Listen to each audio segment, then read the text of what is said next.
हरिओम। गीता मेरे लिए अर्थात प्रभु की वाणी मेरे लिए। हम लोग भगवत गीता के दूसरे अध्याय का अध्ययन और अनुभव कर रहे हैं। गीता का दूसरा जो अध्याय है उसे सांख्य योग के नाम से जाना जाता है। सांख्य योग हमें नश्वरता से शाश्वतता की ओर ले जाता है, मरण से या मृत्यु से अमरता की ओर ले जाता है, मरण से जीवंतता की ओर ले जाता है, हद से बेहद की ओर ले जाता है, दुख शोक विनाश से आनंद उत्साह और अजरता की ओर ले जाता है। गीता के दूसरे अध्याय को, सांख्य योग को यदि हम अध्ययन करके अनुभव कर लेते हैं तो हम अपने मनुष्य होने का कर्तव्य पूरा कर लेते हैं। मनुष्य का जो उद्देश्य है मानव जीवन का, उसकी पूर्ति कर लेते हैं। और यदि नहीं किया, इसका अध्ययन और अनुभव जीवन में नहीं उतारा, अनुभव का तात्पर्य है कि जीवन में उतारना, प्रभु की वाणी को समझना और उसको जीवन में उतारना। तो यदि अनुभव नहीं किया और जीवन ऐसे ही व्यतीत कर दिया सिर्फ सांसारिक उद्देश्यों की पूर्ति करते करते, तो मनुष्य जन्म का जो उद्देश्य था वो सार्थक हो ही नहीं पाया। जीवन निरर्थक चला गया यदि हमने भगवान की वाणी को आत्मसात नहीं किया। कितने लोग आत्मसात करते हैं? जो आत्मसात करते हैं वो उद्देश्य की प्राप्ति करते हैं मनुष्य जन्म की। जो आत्मसात नहीं करते प्रभु की वाणी को, भगवत गीता को, उनका जीवन एक तरह से निरुद्देश्य चला जाता है।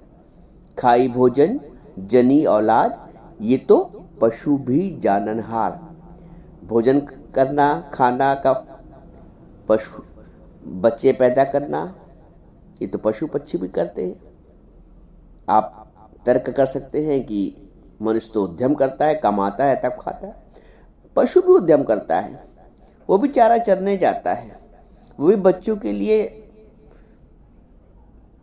लेके आता है। चिड़िया जाती है तो अपने चूजों के लिए लेके आती है दाना, वो भी उद्यम कर रहे हैं।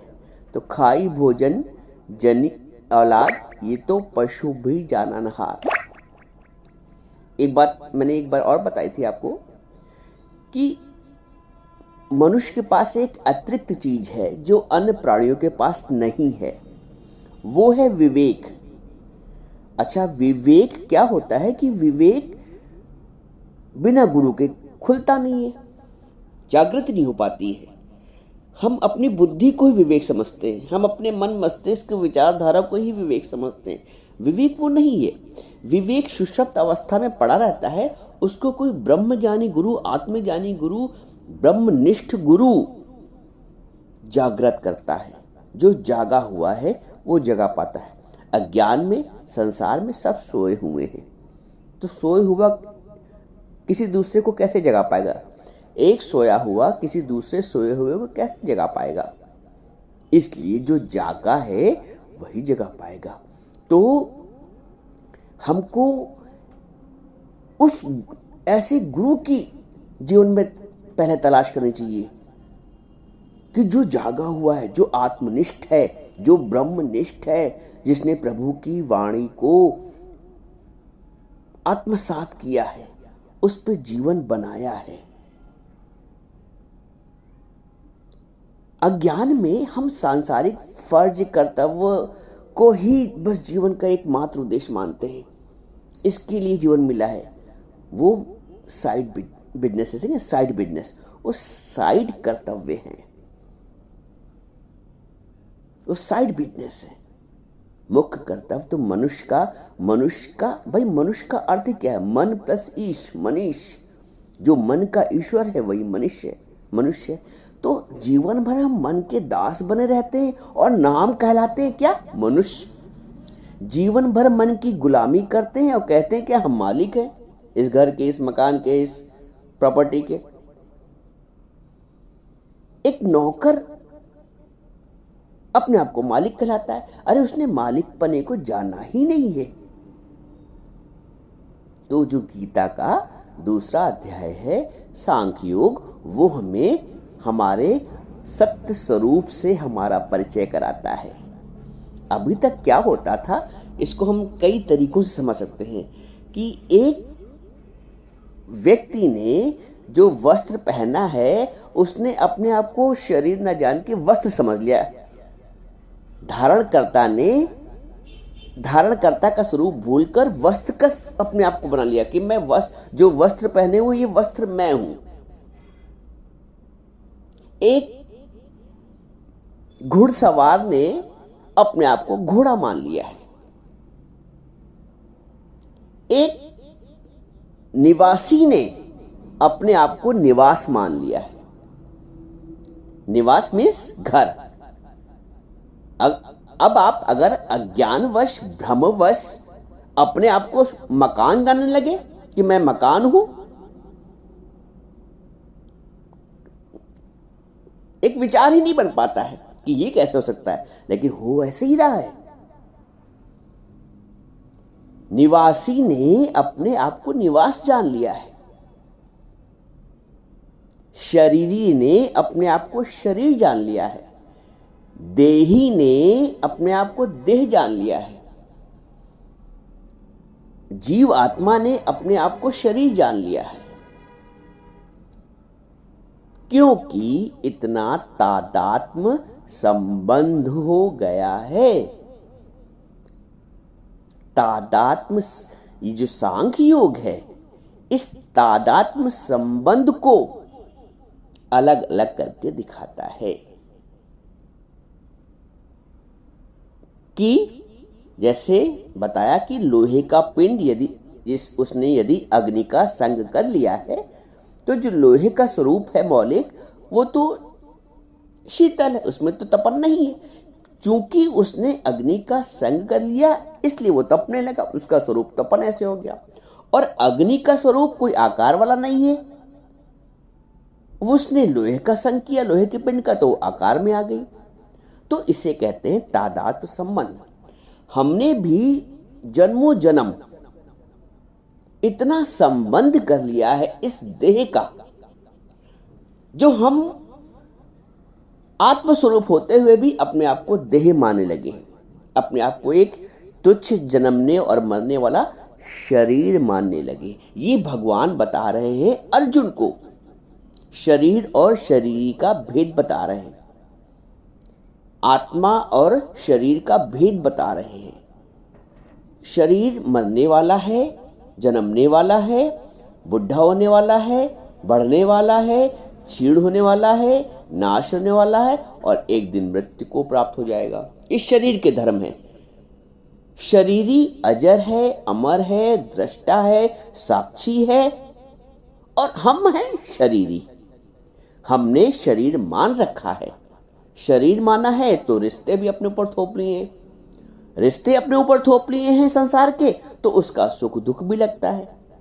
जैसे अर्जुन को लगता है, अर्जुन को ये लग रहा है कि मैं किसी का हूं पुत्र, किसी का भतीजा, किसी का भाई, किसी का शिष्य, और मेरे द्वारा यदि कोई मरेगा तो मुझे पाप लगेगा। भगवान ये बता रहे हैं कि जैसे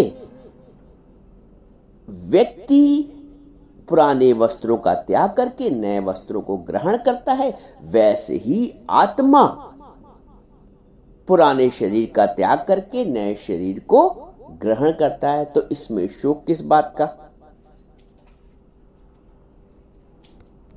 भगवान ये कहते हैं कि शरीर के मारे जाने से आत्मा अमरण रहती है। आत्मा का कोई नहीं मार सकता है, ना किसी शस्त्र से, ना अस्त्र से, ना अग्नि से, ना जल से, ना वायु से। 23वें अध्याय में भगवान अर्जुन को बताते हैं, नैनम छिन्दन्ति शस्त्राणि नैनम दहति पावका न चैनम क्लेदयन्त्यापो न शोषयति मारुतः। अर्थात शस्त्र इस शरीर को, आत्मा को काट नहीं सकते, अग्नि इसको जला नहीं सकती, जल इसको भिगा नहीं सकता है और वायु इसको सुखा नहीं सकती। देखो, जैसे हम सब जानते हैं कि शरीर 5 तत्वों से मिलकर बना है, पृथ्वी, जल, अग्नि, वायु और आकाश। अब भगवान ने इन 5 महाभूतों में से 4 महाभूतों का यहाँ पे नाम लिया है। वो 5 महाभूत क्या हैं जिसको भगवान ने पता है? बोला नैनम छिंदंत शस्त्राणि। शस्त्राणि का मतलब पृथ्वी तत्व से है। जितने भी शस्त्र हैं वे सभी, क्योंकि जितने भी शस्त्र वे सभी पृथ्वी तत्व से उत्पन्न होते हैं, इसलिए यहाँ पे जो शस्त्र शब्द का भगवान ने इसका उच्चारण किया है तो वो पृथ्वी तत्व से है। तो नैनम छिंदंत शस्त्राणि, कोई भी शस्त्र इस आत्म तत्व को मार नहीं सकता। नैनम दहति पावका, और ना अग्नि शरीरी को यानी आत्मा को जला सकती है। न चैनम क्लेदयन तापो, और जल इसको गीला नहीं कर सकता, क्योंकि जल वहां तक पहुंच ही नहीं सकता, अग्नि वहां तक पहुंच ही नहीं सकती। ना शोषयति मारुता, और वायु इसको सुखा नहीं सकती, क्योंकि वायु में इस शरीरी को अर्थात आत्मा को सुखाने की सामर्थ्य नहीं है, क्योंकि वायु वहां तक पहुंच ही नहीं सकती। तात्पर्य यह है कि वायु तत्व इस शरीरी में किसी तरह की विकृति पैदा नहीं कर सकता। अब देखिए, 5 महाभूत जैसे कहते हैं ना, 5 महाभूत है। भगवान ने यहाँ पे 4 का नाम लिया है। पृथ्वी का लिया है शस्त्र का, जल का, अग्नि का और वायु का, लेकिन आकाश का भगवान ने यहाँ पे नाम नहीं लिया है। कारण ये है कि आकाश में कोई भी क्रिया करने की शक्ति नहीं है। क्रिया करने की शक्ति तो इन 4 महाभूतों में ही है। फिर समझो, पृथ्वी, जल, अग्नि, वायु, ये जो 4 तत्व हैं, कुल मिला के 5 तत्व होते हैं आकाश को मिला के, लेकिन भगवान ने इनमें से 4 ही महाभूतों की बात कही है कि ये पृथ्वी, जल, अग्नि और वायु इस शरीर में किसी तरह की विकृत नहीं कर सकते हैं, विकृति। परंतु 5वें महाभूत आकाश की चर्चा भगवान ने यहाँ पे नहीं की। इसका कारण यही है कि आकाश में कोई भी क्रिया करने की शक्ति नहीं है। क्रिया करने की शक्ति 4 महाभूतों में है। आकाश तो इन सबको अवकाश मात्र देता है, यानी कि स्वतंत्र करता है। ये सारी जो क्रियाएं होती हैं वो आकाश के अंतर्गत होती है। पृथ्वी को शक्ति नहीं है कि वो आकाश को स्पर्श भी कर ले, वायु को भी ना सामर्थ्य है कि वो आकाश को स्पर्श कर ले, अग्नि को भी सामर्थ्य नहीं है कि वो आकाश को स्पर्श कर ले, और जल को भी ये सामर्थ्य नहीं, कितना भी उबाल आ जाए समुद्र में उसको ये सामर्थ्य नहीं कि आकाश को स्पर्श कर ले। आकाश निर्लेप न्यारा है, क्योंकि आकाश के ही अंतर्गत इन 4 तत्वों की उत्पत्ति होती है और विलय हो जाता है। तो ऐसे ही जो आत्म तत्व है, आत्म तत्व की जो उपमा दी गई है वो आकाश तत्व से। जिस तरह आकाश तत्व को ये 4 महाभूत स्पर्श नहीं कर सकते हैं, विकृत नहीं कर सकते हैं, वैसे ही आत्मा को भी कोई भी तत्व, कोई भी शस्त्र, न अग्नि, न जल, न वायु, कुछ भी विकृत नहीं कर सकता है। तो इनके मारे जाने पे भी आत्मा, जैसे आकाश निर्लेप न्यारा है वैसे आत्मा भी निर्लेप न्यारी है, ये भगवान बता रहे हैं। तो तुम शोक किस बात का कर रहे हो? तुम अपने स्वरूप को समझो, तुम अपने सत्य स्वरूप को समझो।